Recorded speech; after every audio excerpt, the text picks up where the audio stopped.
Hi, folks. Welcome back to Heard It on the X, the East Coast premier music talk show. We are joined right now by Jason Bonham. Hi, Jay. Hey, how you doing? I'm doing very well, my friend, and I want to thank you for taking some time to talk to us. You are on tour right... I'm sorry? No worries. I said I'm just traveling show to show. Show to show, and what you're touring right now is the Jason Bonham Led Zeppelin Experience, where you are out paying homage to your father and his music. How It's been going fantastically well.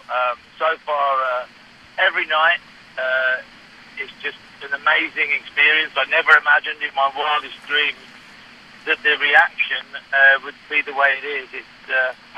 It really is overwhelming. I was going to ask you that question. I mean, how? Because you kicked it off October 9th, is that correct? Yeah, it was on October 8th, actually. October 8th. Okay, so it's relatively in its infancy stages, and I was just curious, one, how the shows were going, and two, what was the reaction? So the reaction's been overwhelming? Oh, completely and utterly overwhelming. You just... It really is. Everyone gets it. It's one of those things when you're there, you're playing these songs, and it's the love. And with the footage we have, and the nice show of Dad when he was a young kid, and then when he's, with his father, and then the stuff about with me and him together, it's just very, very cool. And then we do a duet together. We do this part of Moby Dick together. So it's fantastic. Absolutely fantastic. I've seen some of the footage. I actually seen the Moby Dick footage from a 2009 drum off, I remember. How emotionally, how hard is it to do something like that? Because this is a really beautiful thing that you're doing. I'm a father, and I think that this is amazing. You're a father. I mean, this is an amazing thing you're doing.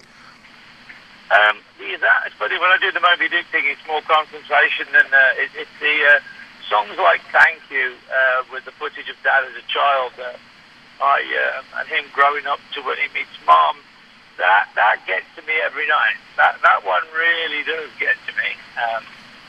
It's very emotional. The whole audience is emotional. I just never imagined it to have this reaction, and it is very, very... You know, the thing is, too, you're paying homage to your father, but the other thing that you're really doing is, I believe, you're also being a music historian and really keeping alive a very, very important part of rock and roll, so you deserve kudos for that. Oh, well, thank you. I mean, I'm a fan through and through, so when we do these things, one of the main things is, I do this because I really enjoy it, and I'm a big fan of the band. So I love talking about the band. I love, this happens that my dad was in it. It's one of those things. But it's just for me. It's part of my life at the moment. I mean, as I said, I'm very pleased to have another band that is doing really well at the moment with my new mates, Glenn Hughes and Joe Bonamassa and Derek Serinian, called Black Country Communion. So I'm very lucky at the moment. I've got a lot of great things going on, and this tour is just an added bonus to, enjoying life, really. Yeah, and like you say, you've been busy. You've got the Black Country Communion Project. Joe is actually going to join us next week talking about that. I'm assuming after... I'm sorry?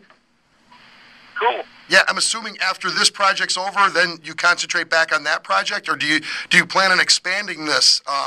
I'm assuming you're going to have overwhelming response from this Zepp thing that you're doing. Well, obviously, I always said that we have to, concentrate on the next project, which is Black Country Communion, and that starts. We've got a gig in December. And then in January, we are doing another album. So we've got to have a second album out before we even start the proper tour. No kidding. Yeah, so you are a busy guy.